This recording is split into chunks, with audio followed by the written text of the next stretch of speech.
for so many of us, that is life. You want to live the overcoming life? It's the antithesis of what you were. It's the antithesis of the shadows that you grew up in. It's the antithesis of the mindsets. You know, you want to talk about renewing the mind? That's what it looks like.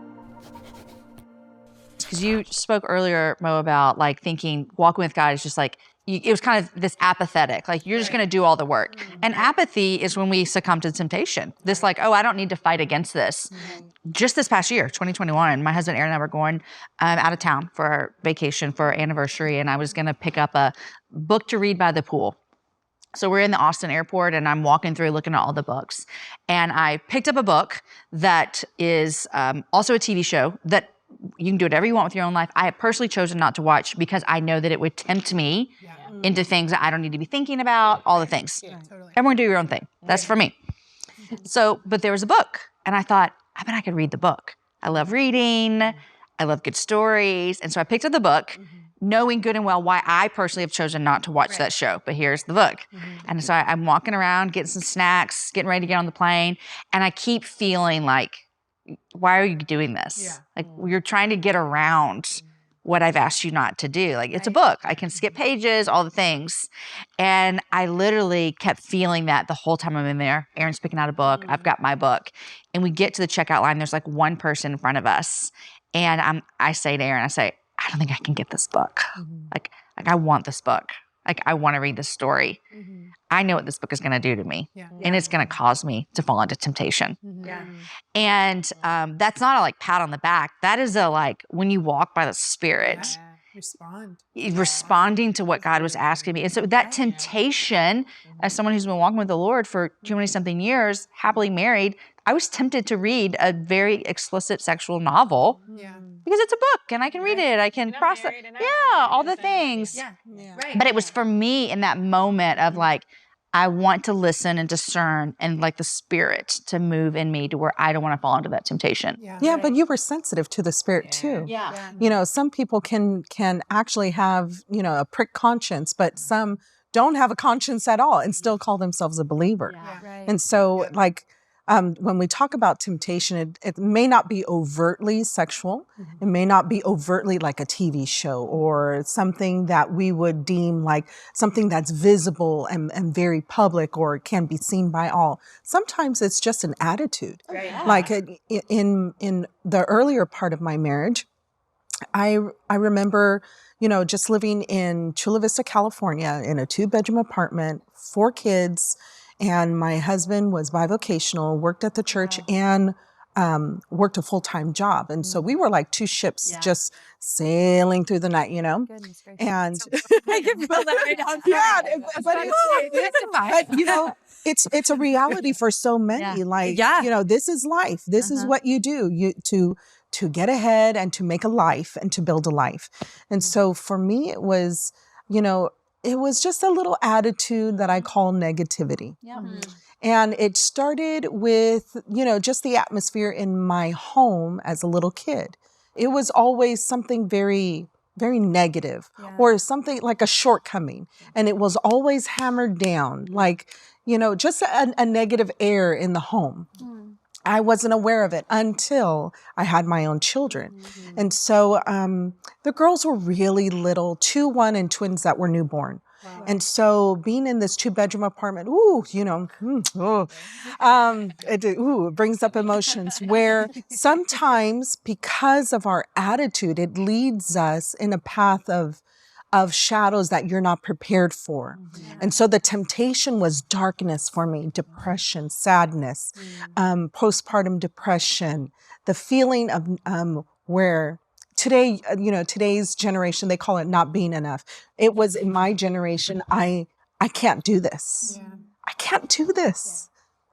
I don't think I'm good enough. I've done too much to deserve this.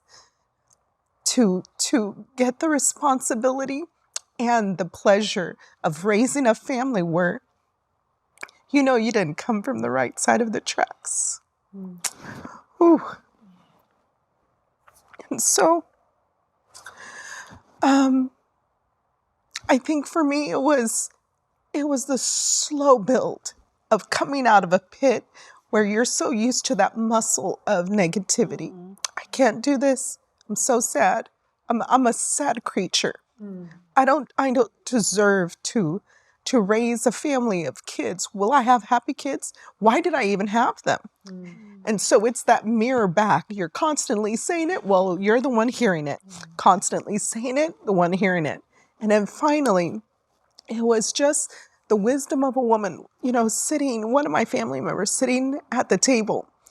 And Elaine, you could be, that aunt, on my husband's side of the family. And she said, Dianna, you're going to get through this. Just focus, just focus.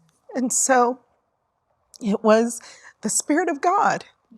The Spirit of God, just basic things like reading the Bible may not be fashionable for people today, but let me tell you, at that time, it was like manna to my soul. It was like water, It still is.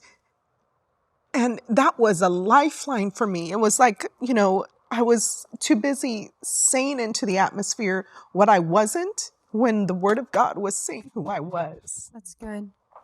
And I would digest it. And then all of a sudden, the Lord would just help me, take some steps. And they were slow steps. Yeah. It wasn't glamorous. It wasn't, like this, read the Bible, devotional, walk away. And, walking through the, the lilies and, in the valley. And, Instagram post your devotional. Yes. Right there. It's so fashionable. Hair is always, just kept upright. No, it wasn't like that. It was a slow grind. Now being 48, now having my children, 22, 21, and 20-year-old twins, when they think of their childhood, they think of, Mom, we had the best childhood. I was like, whew, Lord help me. I felt like, just like it was rough. Yeah. But for so many of us, that is life. You want to live the overcoming life. It's the antithesis of what you were. It's the antithesis of the shadows that you grew up in. It's the antithesis of the mindsets. You want to talk about renewing the mind. That's what it looks like. Right. Yeah. Right. I think this is so good that you share this because sometimes we think of temptation, and the story I shared would have been like the sexual temptation, and that is a huge temptation for everyone. Yes, and that is one level. That is a thing. But what you're sharing, Diana, is so important because you're talking about a temptation to go back into an old mindset even. Yeah. And that temptation of what we know or how we grew up or what would maybe work before in our life with our emotional how we handled our emotions. And I think that's so good to talk about is like, how do we as followers of Jesus flee from the temptation to go back into what we knew before or flee from the temptation, set up those boundaries, renewing our minds. And I think it takes work. Yeah. And that's what I think is so important is that it's not an apathetic following Jesus lifestyle. It is an active renewing your mind. It is active. It is. And that's where I think people fall. And that's where the lions come in. I mean, you go on a little safari and the lions attack when the animals are not aware, not looking. Yeah. Right. And that's what happens to us. I hope you enjoyed this video. Subscribe today and you'll never miss a new upload. And don't forget to check out our Better Together shop. Thanks for being a part of our community.